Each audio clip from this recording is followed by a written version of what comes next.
Chapter 30. Eiji had been a wreck ever since he woke up.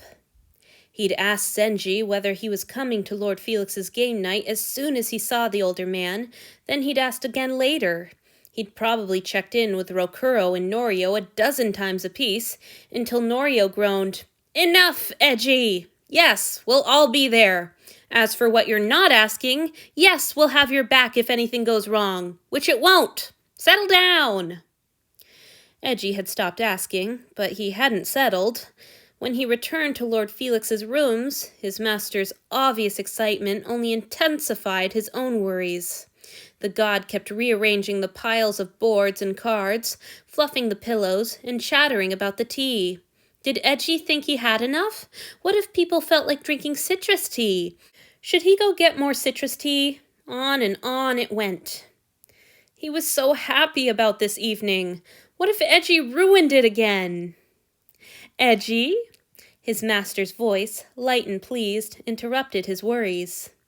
"Have I mentioned yet that you look absolutely stunning tonight?" He had, at least twice, and the twinkle in his eye seemed to indicate that he was fully aware of that. Still, Eiji felt it would be rude to say as much. "My lord is far kinder than I deserve," he said instead, dodging the question. Lord Felix didn't speak again, and Eiji could have slapped himself. Now that the moment was past, he could see what would have pleased the god. Insubordination, teasing, either the affirmation that he had complimented Eiji already, or something even more brazen. This evening was going to be a disaster. Eiji was grateful for the first knock, almost trampling on one of Lord Felix's throw pillows. "He has all of these, and the ones he piled on my bed. Why does he keep using that one pitiful scrap on his own bed?" A barrel-chested man Eiji had never seen before stood in the doorway. He wore elegant robes and brightly jeweled earrings, clearly an attendant and not a worker. Strange. Eiji wouldn't have expected a god to allow their attendant to gallivant off for a whole evening without them. "Toshi!" Lord Felix called happily. "I don't believe you've met Eiji. Eiji, this is my friend Toshiro." Eiji nodded to the man, closing the door behind him. "It's nice to meet you." "Likewise," Toshiro replied. Then he added with a devilish smirk at Eiji, "I take it you're the reason Felix has been turning everybody down when they invite him to their beds lately. My master has been quite disappointed about that." Oh gods! It was obviously untrue, but the thought was still horrifying enough for Eiji to freeze in mid-stride. "Toshi, I know you're more polite than that," Lord Felix scolded. Toshiro raised his hands in surrender. Sorry, Eiji. I was just making conversation based on the only thing I know about you, which I only gleaned because Sinisa was moaning about it." Lord Felix wasn't denying it. In fact, he seemed to be tactfully confirming Toshiro's guess. Eiji's stomach churned. Had his master truly been denying himself pleasure not just with Eiji, but with everyone? Eiji had assumed that when Lord Felix went above deck on the nights he decided not to sleep, he sometimes bedded the other gods as Lord Antony had done. Was he actually newly celibate because of Eiji? Because Sinisa is hardly going to be left desolate. Lord Felix sounded almost prim as he cut through his attendant's whirl of panic. But there are much more interesting things about Eiji than his relationship with me. "There are?" "I really am sorry," Toshiro said, giving Eiji an integrating smile. "Why don't you tell me about yourself so I don't step in it again?" Before Eiji could do so, there was another knock on the door. He shoved his worries to the back of his mind to be dealt with later. For now, the party was beginning. All in all, it could have been worse. There were more men this time, nearly a dozen. Yudai and a few of the others were still avoiding his eye, but Toshiro was going out of his way to be friendly, and Norio, Rokuro, Bunta, and Zenji were all there. That made Eiji feel a little better. It also meant that the sitting room was cramped. Eiji found himself wedged tightly between Lord Felix and Norio, and he couldn't help noticing that the god was squeezed much closer to him than he was to Hanzo on the other side. It was silly to feel flustered over the way Lord Felix's hip pressed against his. For goodness sake, he regularly sat in his master's lap while they put their tongues in each other's mouths. But still, Eiji found himself blushing a little. "There are so many of us," Lord Felix said happily once everyone was seated. "We'll have to get creative with games." Norio gasped. "We could play assassins. I haven't played that since I was at the temple, but there's enough of us." "That's a good one," Yudai agreed. "Let's do it." "Perfect." Eiji could hear the grin in his master's voice.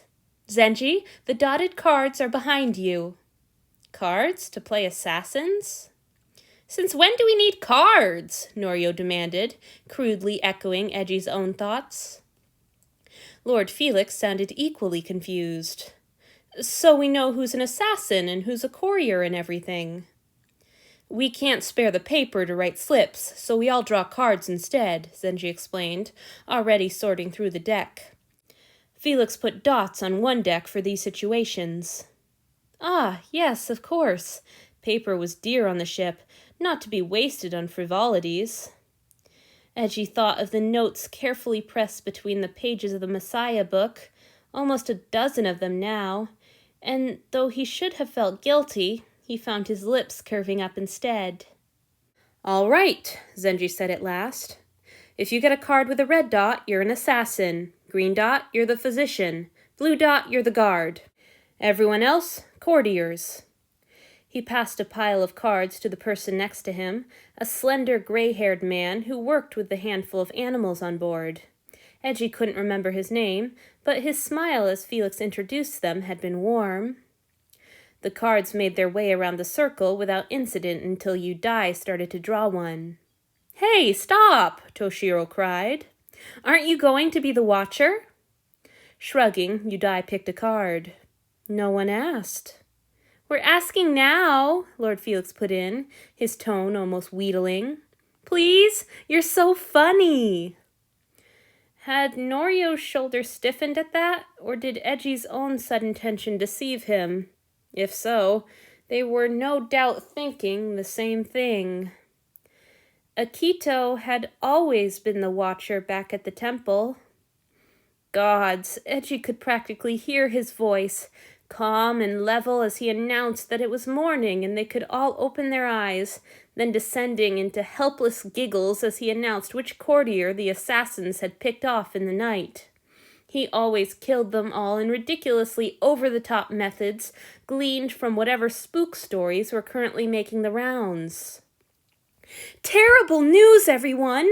Last night, Courtier Eiji was lured out onto the balcony of his suite. The rain slashed down like blades, and lightning flashed in the sky. What could have driven him to go outside in such weather? And did the thunder drown out his screams? Did he slip in the rain? Or was he pushed?" Eiji used to roll his eyes, irritated by Akito's theatrics. "Even when we're playing a game," he'd thought sourly on multiple occasions, "he just has to be the center of attention." Now, he would have given anything to see Akito grinning on the other side of this cozy circle to listen to his dramatic interpretation of the Watcher. Lord Felix would have loved him. "All right, then." Yudai replaced the card he'd pulled and handed the deck to his neighbor.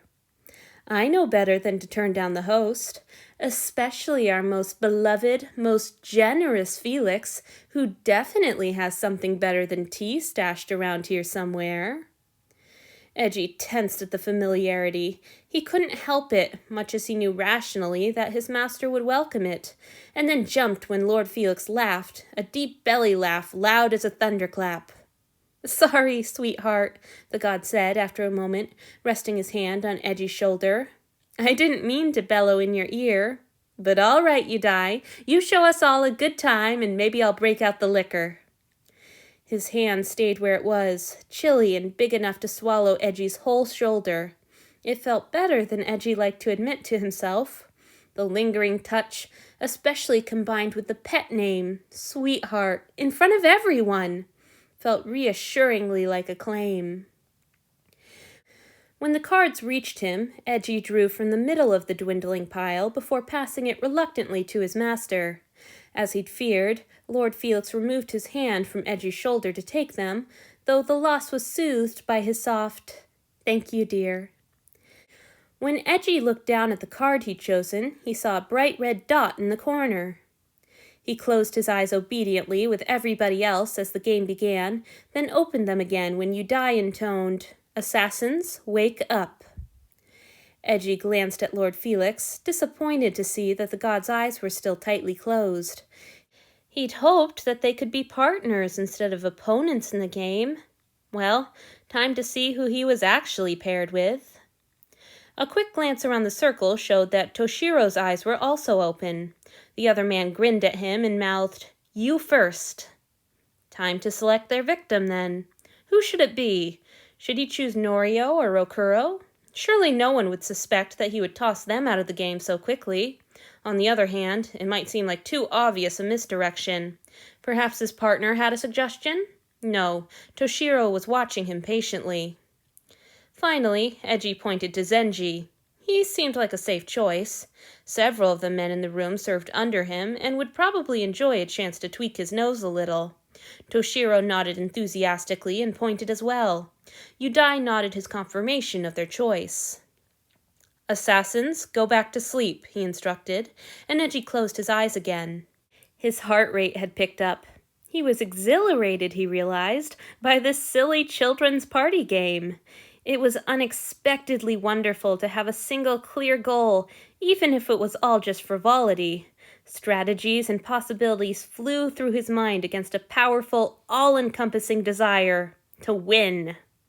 He had always gotten excessively competitive during games. It seemed that hadn't changed in the last 6 years. Yudai summoned the guard next, and then the physician. Finally, Yudai announced that it was morning. Eiji opened his eyes, a little embarrassed by how avidly he waited to find out whether anyone would suspect him. "There was a tragedy on the palace grounds last night," Yudai said, his tone flat and deadpan enough to make Eiji wonder why everyone had been so insistent that he made the best watcher. "A courtier was discovered dead in his room. A note found on his body explained that one of his underlings had done a subpar job of washing a batch of dishes, so there was no point in living anymore." Several heads swiveled toward Zenji, who groaned. Lord Felix's shoulders started to shake with laughter. Yudai went on. "A plausible motive for this courtier, but a cursory search showed that the note was folded without making sure the corners matched exactly. An obvious forgery. So, noble friends, who killed Zenji?" Everyone was laughing by the time he was halfway through the recitation, Zenji included, but Yudai's calm delivery didn't crack even once. It was vastly different from Akito's dramatics, but just as funny in its own way. How would Yudai narrate Eji's demise if he were one of the courtiers? Perhaps that was best not to think about. Yudai had been markedly cold ever since the last game night. "I think it was Rokuro," Norio burst out. "Zenji wouldn't let him use all the eggs to make pudding yesterday, so he's probably thirsty for vengeance." Rokuro laughed and swatted his shoulder. "Hey!" "I don't think Rokuro would kill Zenji first," Toshiro declared. Eiji approved of his teammate's tactic. It was a good idea to defend someone from accusations. After all, would the real assassin forego a chance to pin their crimes on somebody else? "You are awfully quick to accuse someone, Norio," put in Lord Felix. "Maybe it was you." "I accuse Norio," Rokuro announced, poking him. Norio protested, but he was grinning and blushing. He kept giving the baker starry-eyed glances, even as the circle voted to execute him. "Well, you've killed an innocent man, you animals," Yudai intoned, and everybody groaned. Norio looked virtuous. I'm going to haunt the fuck out of all of you. All right, nighttime, said Yudai. Zenji and Norio kept their eyes open to watch the proceedings now that they were dead, the older man grinning and Norio pouting good-humoredly when they saw Eji's eyes open at Yudai's call for the assassins. This round, Toshiro chose a laundry worker Eiji didn't know. Neither he nor Toshiro was executed when morning came, but Bunta cast Eiji a suspicious look and mentioned that he was being awfully quiet. When Eiji and Toshiro next looked at each other across a circle of closed eyes, he knew he needed to do something to throw Zenji's lover off his trail. The first thought that occurred to him brought him up short. Was he really considering... It was too far. He couldn't be that disrespectful, not for a stupid game. Still, who would suspect that he could be so daring? Before he could talk himself out of it, he pointed at Lord Felix. Yudai's eyebrow quirked up in surprise, and then, to Eji's own surprise, he grinned. It was the warmest expression Eiji had gotten from him since the last game night. Once Eji's eyes were closed again, he started to panic a little.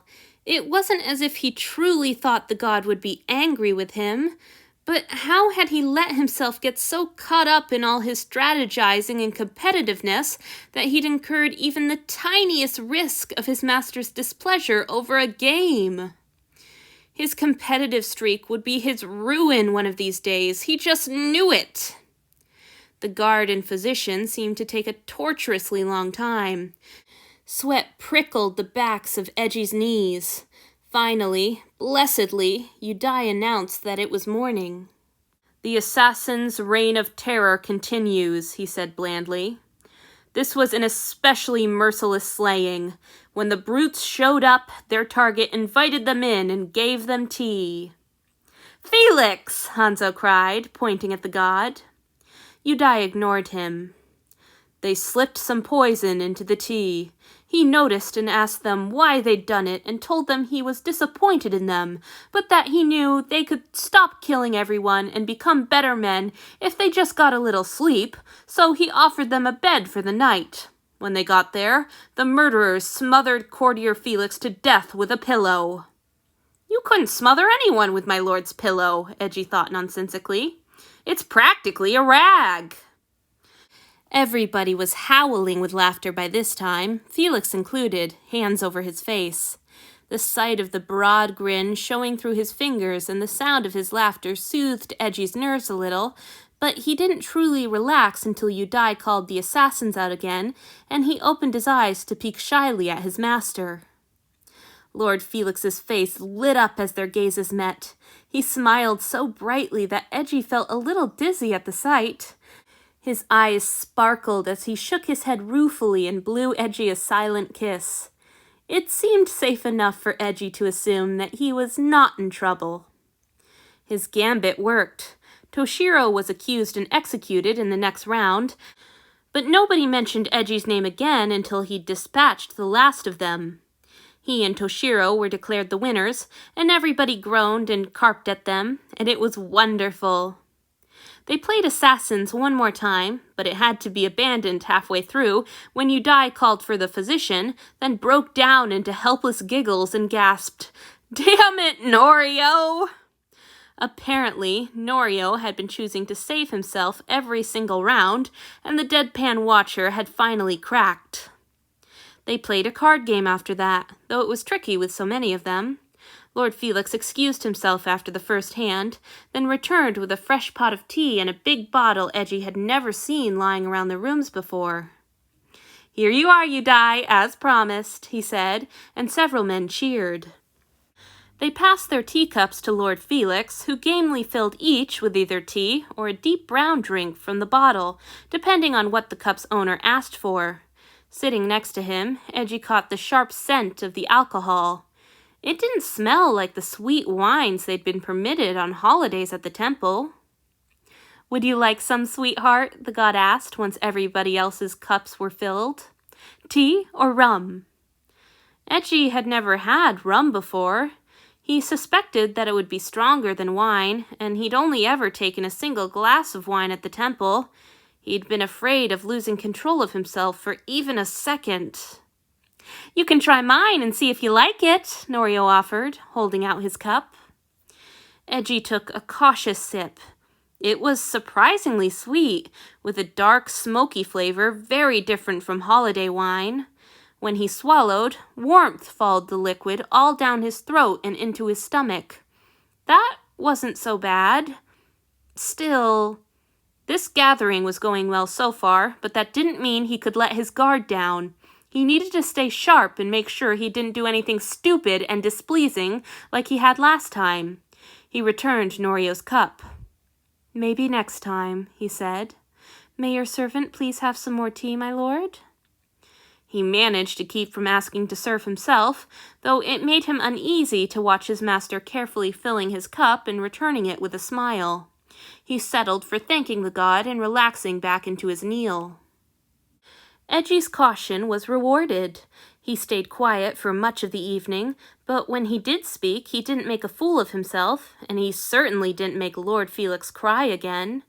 He did let himself get a little more competitive than he should have when it came to the last few card games, leading Rokuro to remark in a tone of surprise that he was a fucking cutthroat, but nobody seemed truly angry with him for it. It all went so much more smoothly than he could have imagined.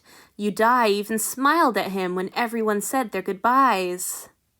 "Told you," Norio whispered before he left. Once the door shut behind the last of them, Lord Felix turned to Eiji and opened his arms. Praying he was reading the gesture correctly, Eiji stepped towards his master and was immediately engulfed in a hug. "Thank you so much, dearest," the god murmured into his hair. "That was wonderful. Thank you for being willing to share your home." Lord Felix always thanked him for the strangest things. Eiji didn't even own himself, let alone these rooms. Still, he couldn't help nestling into the embrace. "My lord owes me no thanks," he demurred.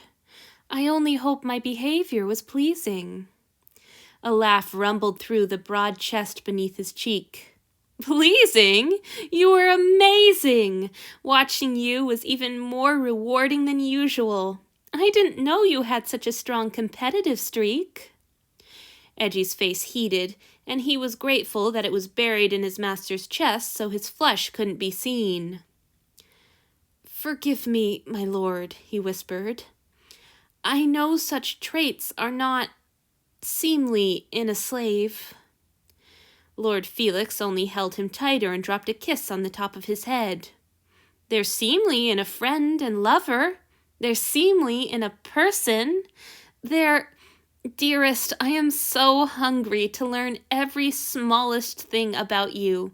Today, you let me see a new trait, and it was a delight. I don't want you to change anything about yourself. I just want to gaze in awe at you being wonderful, which is exactly what I got to do tonight. Thank you." Friend and lover. That reminded Eiji of something that had been worrying him all evening. If he was ever going to ask about this, it might as well be now. When he was clearly in favor, for whatever reason, and the god was being inexplicably soft and forgiving. "Like always," whispered a traitorous part of his mind, but Eiji ignored it. If he ever started to take this treatment for granted, he would be lost. "Please, my lord, may I ask you something impertinent?" he whispered. Another kiss. "Nothing would please me more, dearest." "When Toshiro said that I was the reason my lord has not been with anyone..." Mercifully, his master interrupted him. "I'm so sorry about that. He didn't mean to be rude. I don't know what he was thinking." "My lord owes me no apologies." Eiji gathered his courage and pressed ahead. "But I meant, surely it isn't true, my lord?" Lord Felix took Edgy's hand and drew him across the messy room, sitting in his big chair and tugging gently until Edgy sat gingerly in his lap. "In the strictest sense, I suppose it's true," the god said when Edgy was settled. "We haven't really talked about whether we want this relationship to be exclusive, so I'm sticking with monogamy until we can establish that. Forgive me if I'm mistaken, but you wouldn't feel like you were at liberty to court or kiss or bed anybody else without my permission, would you?" "Of course not!" Edgy's voice came out a harsh bark right in his master's ear, somewhere between panicked and insulted. "I would never dare! This body is yours, my lord!" "Easy, sweetheart." Lord Felix pressed a kiss to his temple. "I'm not accusing you of anything, and truly, you'd be very welcome to explore with anyone else you wished, though I'd appreciate it if you told me about it first. Not asked me, you understand, just told me. But I'm getting distracted, sorry. I'm simply saying that until you feel like you have just as much right to other relationships as I do, well, fair is fair." "Fair?" The word was so bizarre, so utterly inapplicable to anything about their relationship, that Edgy nearly laughed aloud in his master's face. Lord Felix was a god. Edgy was a second-hand human slave, past his prime and unable to behave as his master wished. Fair didn't even enter into the equation. He couldn't let himself get distracted. The issue here was that Lord Felix was trying to impose this mad idea of fairness, and in doing so, he was behaving as if he belonged to Edgy. And the more he restricted himself to Edgy alone, the faster he would discover all his attendants' inadequacies and grow bored and resentful. The faster Edgy would be discarded. Edgy's only hope was to talk him out of this insanity. He pulled in a trembling breath. "But, please, my lord, do not deny yourself for the other gods on your servant's behalf." "I'm not denying myself anything." Another kiss, this one nibbly and teasing at the corner of Edgy's jaw. "I have the most gorgeous, fascinating man on the ship here in my lap, don't I? If this is denial, well." It was hard to think. Hard to remember to be upset when the god's cold lips were creeping up towards Edgy's earlobe, but still. "Surely my lord's relationships with the other gods are more important." Lord Felix stilled for a moment, and Edgy braced himself. Stupid! Why had he said it like a question? Of course they were more important. He was letting himself get caught up in gentle caresses and kind words and forgetting his place, and he would... "I don't really like ranking various kinds of relationships as more or less important," Lord Felix said at last. "But, all right, if not less important, it's at least different with the others, sweetheart. They're my friends, and sometimes we go to bed together when we both feel like it. You are the man I'm courting. I don't think friendship matters less than romantic love, but... it's a different relationship." Yes, it was different, because they were all gods, and Edgy was a lowly attendant who wasn't supposed to be courted or asked about monogamy. Why did no one but him seem to be able to remember that? But the night had been unexpectedly nice, and his master's teasing lips were perfect, and Edgy couldn't help but press in closer and repay those kisses with some of his own. He would worry later about propriety in trying to puzzle out what exactly Lord Felix wanted from him. For now, he would just try to enjoy the fact that he was wanted for something.